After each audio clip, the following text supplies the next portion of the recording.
Hello friends, April ತಿಂಗಳಲ್ಲಿ temperature ಎಷ್ಟು ಜಾಸ್ತಿ ಇರುತ್ತೆ ಅಂತ ನಿಮಗೆ ಗೊತ್ತು.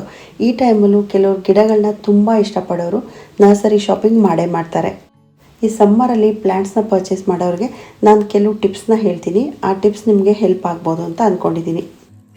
ನರ್ಸರಿಗೆ ಹೋಗೋಕ್ಕೆ ಮುಂಚೆ ನಿಮಗೆ ಫಸ್ಟ್ ಮೈಂಡಲ್ಲಿ ಇರಬೇಕಾಗಿರೋದು ಆ ಸೀಸನಲ್ಲಿ ಯಾವ ಪ್ಲ್ಯಾಂಟ್ ಬೆಳೆಯುತ್ತೆ ಅನ್ನೋದನ್ನ ಫಸ್ಟು ತಿಳ್ಕೊಂಡಿರಬೇಕು. ಇವಾಗ ನರ್ಸರಿಗಳಲ್ಲಿ ಏನಾಗಿರುತ್ತೆ ಅಂದರೆ ವರ್ಷ ಇಡೀ ಎಲ್ಲ ಪ್ಲ್ಯಾಂಟ್ಸು ಸಿಗುತ್ತೆ. ಎಲ್ಲ ಸೀಸನ್ ಪ್ಲ್ಯಾಂಟ್ನು ವರ್ಷ ಇಡೀ ಬೆಳೆದಿರ್ತಾರೆ.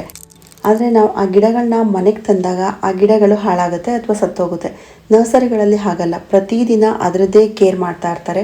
ಅದಕ್ಕೆ ಬೇಕಾದಂಥ ಟ್ರೀಟ್ಮೆಂಟ್, ನ್ಯೂಟ್ರಿಷನ್ ಕೊಡ್ತಾನೆ ಇರ್ತಾರೆ. ಪ್ರತಿದಿನ ಅದೇ ಕೆಲಸ ಆಗಿರುತ್ತೆ ಅವ್ರಿಗೆ. ಹಾಗಾಗಿ ನರ್ಸರಿಗಳಲ್ಲಿ ಎಲ್ಲ ಗಿಡಗಳು ಚೆನ್ನಾಗಿ ಬೆಳೆದಿರುತ್ತೆ.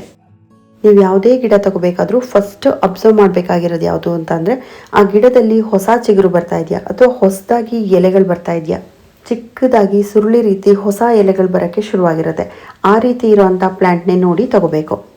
ಹೊಸ ಎಲೆ ಅಥವಾ ಹೊಸ ಚಿಗುರು ಬರ್ತಾ ಇರೋವಂಥ ಗಿಡ ಆಗಿದ್ದರೆ ಮನೆಗೆ ತಂದ ಮೇಲೆ ಆ ಗಿಡದ ಗ್ರೋತ್ ಜಾಸ್ತಿ ಆಗುತ್ತೆ.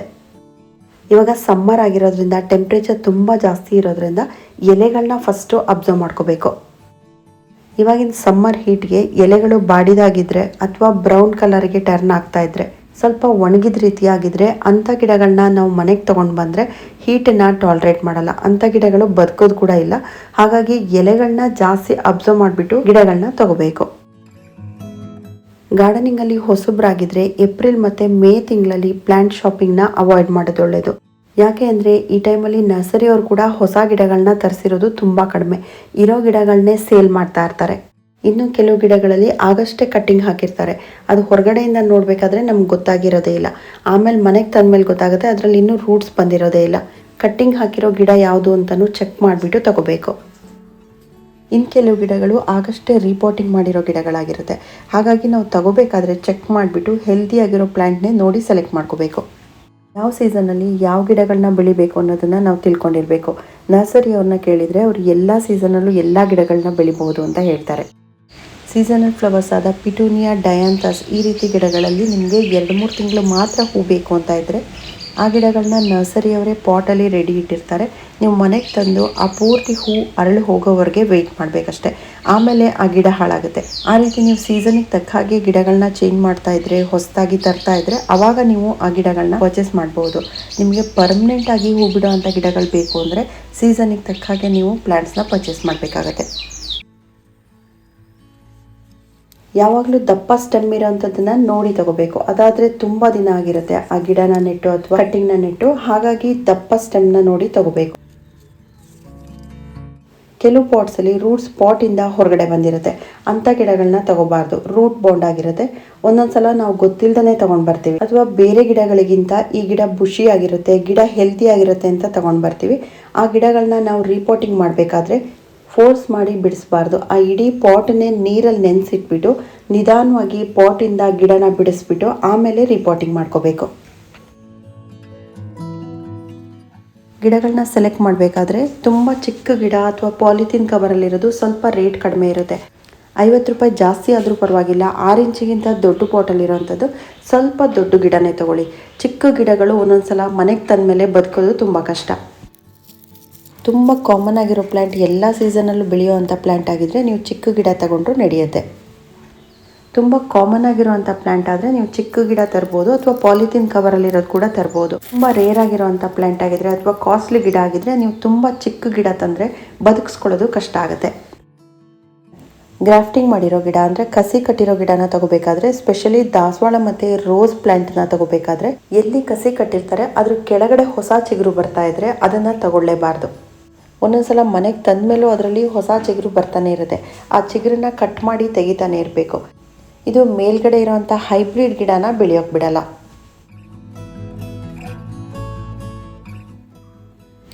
ಪ್ಲ್ಯಾಂಟ್ ಸೆಲೆಕ್ಟ್ ಮಾಡಬೇಕಾದ್ರೆ ಇನ್ನೂ ಒಂದು ಟಿಪ್ ಯಾವುದು ಅಂತ ಅಂದರೆ, ಒಂದು ಗಿಡದ ಪಕ್ಕನೇ ಅದ್ರದ್ದು ಸಕ್ಕಸ್ ಬೆಳೆದಿರುತ್ತೆ, ಒಂದ್ರ ಪಕ್ಕ ಇನ್ನೊಂದು ಗಿಡ ಚಿಕ್ಕದಾಗಿ ಬೆಳೆದಿರುತ್ತೆ. ಆ ರೀತಿ ಇರೋದನ್ನೇ ನೋಡಿ ತಗೋಬೇಕು. ಕೆಲವು ಗಿಡಗಳಲ್ಲಿ ಒಂದೇ ಒಂದು ಕಟ್ಟಿಂಗ್ ಹಾಕಿರ್ತಾರೆ. ಅದರಲ್ಲೂ ಸ್ಪೆಷಲಿ ಆಗ್ಲೋನಿಮಾದಲ್ಲಿ ಇಲ್ಲಿ ನೀವು ನೋಡ್ತಾ ಇದ್ದೀರಲ್ಲ, ಈ ರೀತಿ ಒಂದೇ ಒಂದು ಗಿಡ ಇರುತ್ತೆ. ನಾವು ನರ್ಸರಿಯಲ್ಲಿ ತಗೋಬೇಕಾದ್ರೆ ಆ ಎಲೆಗಳು ತುಂಬ ಚೆನ್ನಾಗಿರುತ್ತೆ, ಗಿಡನೂ ಬುಷಿಯಾಗಿರುತ್ತೆ. ಮನೆಗೆ ತಂದಮೇಲೆ ನೀರು ಸ್ವಲ್ಪ ಜಾಸ್ತಿ ಆದರೂ ಆ ಇರೋ ಒಂದು ಕಟ್ಟಿಂಗ್ ಕೂಡ ಕೊಳಿತಾ ಬರುತ್ತೆ. ಹಾಗಾಗಿ ಒಂದೇ ಗಿಡ ಇರೋದಕ್ಕಿಂತ 2-3 ಸಕ್ಕರ್ಸ್ ಇರೋವಂಥದ್ದನ್ನು ನೋಡಿ ತಗೋಬೇಕು.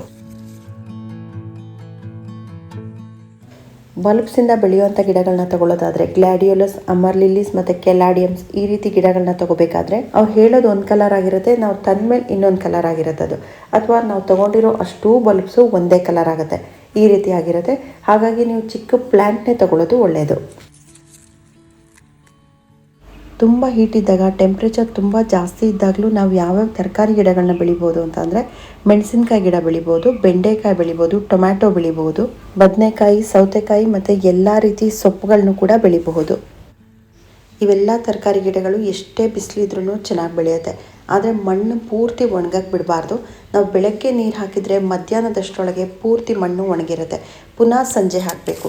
ಸಮ್ಮರಲ್ಲಿ ದಿನಕ್ಕೆ 2 ಸಲ ಈ ತರಕಾರಿ ಗಿಡಗಳಿಗೆ ನೀರು ಹಾಕಬೇಕಾಗತ್ತೆ. ಗ್ರೋ ಬ್ಯಾಗ್ಗಳನ್ನ ಒಂದೊಂದು ತರಕಾರಿ ಗಿಡಕ್ಕೆ ಒಂದೊಂದು ಸೈಜ್ ತಗೊಳ್ಳೋ ಬದಲು 12ರಿಂದ 15 ಇಂಚ್ ಸೈಜಿನ ಗ್ರೋ ಬ್ಯಾಗ್ಗಳನ್ನ ತಗೊಂಡ್ರೆ ಸಾಮಾನ್ಯವಾಗಿ ಎಲ್ಲ ತರಕಾರಿ ಗಿಡಗಳು ಇದರಲ್ಲಿ ಬೆಳಿಬಹುದು. ತರಕಾರಿ ಗಿಡಗಳಿಗೆ ನಾನು ಬೂದಿನ ಹಾಕ್ತೀನಿ. ಇದು ರೋಗನ ಕಂಟ್ರೋಲ್ ಮಾಡುತ್ತೆ, ಹಾಗೆ ಎಲೆ ಸುರುಳಿ ಆಗೋದನ್ನು ಕೂಡ ತಪ್ಪಿಸಬಹುದು. ಸಮ್ಮರಲ್ಲಿ ನಾವು ಪಾಟ್ಗಳನ್ನ ಎಲ್ಲೇ ಇಟ್ಟರೂ ಕೂಡ ಹೀಟ್ ತುಂಬ ಜಾಸ್ತಿ ಇರೋದ್ರಿಂದ ಎಲ್ಲ ಕಡೆ ಬಿಸಿ ಗಾಳಿ ಬರ್ತಾ ಇರುತ್ತೆ. ದೊಡ್ಡ ಗಿಡದ ಕೆಳಗೆ ಪಾಟ್ಗಳನ್ನ ಇಟ್ಟರು, ಶೇಡ್ ನೆಟ್ ಕೆಳಗೆ ಪಾಟ್ಗಳನ್ನ ಇಟ್ಟರು ಎಲ್ಲ ಕಡೆ ತುಂಬ ಹೀಟ್ ಇರುತ್ತೆ.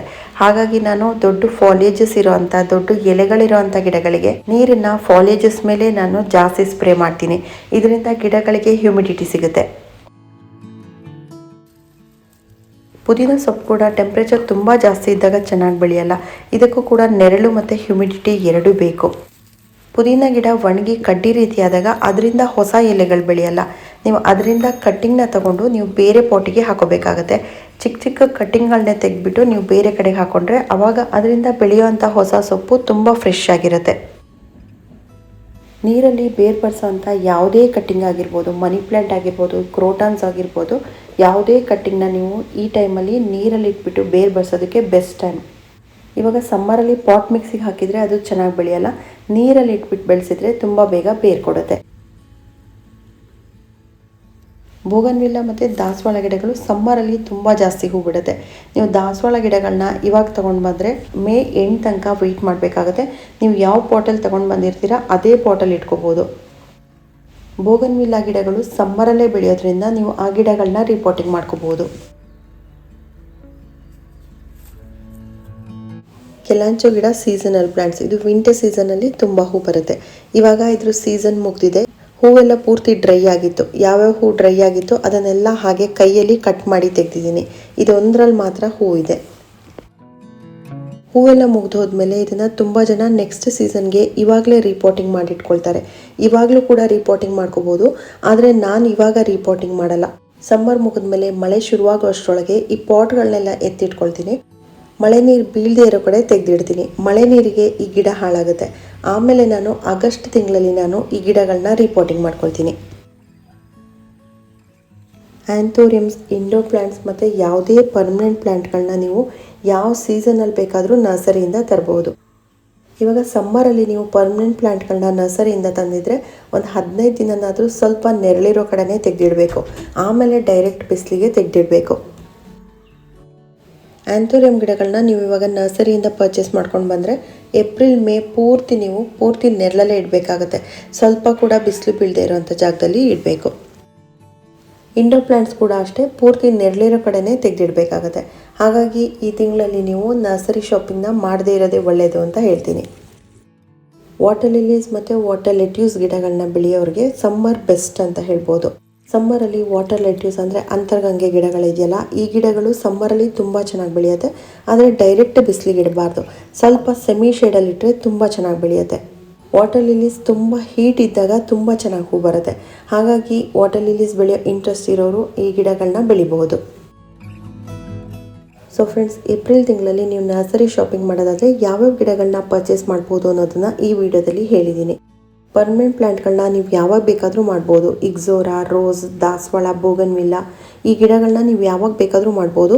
ಆದರೂ ಸೀಸನಿಗೆ ತಕ್ಕ ಹಾಗೆ ನೀವು ಪ್ಲ್ಯಾಂಟ್ಗಳನ್ನ ಪರ್ಚೇಸ್ ಮಾಡಿ ಅಂತ ಹೇಳ್ತೀನಿ. ಈ ವಿಡಿಯೋ ನಿಮಗೆಲ್ಲ ಹೆಲ್ಪ್ಫುಲ್ ಆಗಿರ್ಬೋದು ಅಂತ ಅಂದ್ಕೊಳ್ತೀನಿ. Thank you for watching.